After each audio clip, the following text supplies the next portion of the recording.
सध्या राज्यातील अनेक भागात जोरदार पावसाच्या सरी कोसळत आहेत। काही ठिकाणी पावसाची संततधार सुरू आहे, तर काही ठिकाणी अद्यापही जोरदार पावसाची प्रतीक्षा आहे। दरम्यान हवामान विभागाने दिलेल्या माहितीनुसार आजही राज्याच्या विविध भागात मुसळधार पावसाचा इशारा देण्यात आला आहे। आज या जिल्ह्यात पडणार मुसळधार पाऊस।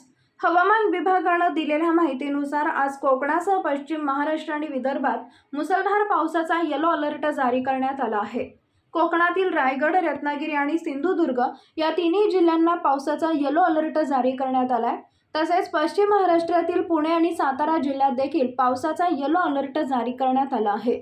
त्याचबरोबर विदर्भातील अमरावती, यवतमाळ, भंडारा, गडचिरोली, चंद्रपूर, नागपूर आणि वर्धा या जिल्ह्यांना देखील पावसाचा येलो अलर्ट देण्यात आला आहे।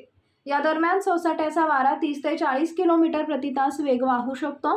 वीज कोसळण्याची दाट शक्यता वर्तवण्यात आली आहे।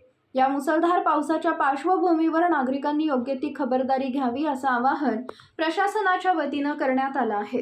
यापुढील हवामान अंदाज पाहण्यासाठी आपल्या कृषी अपडेट YouTube चॅनलला सबस्क्राईब करा।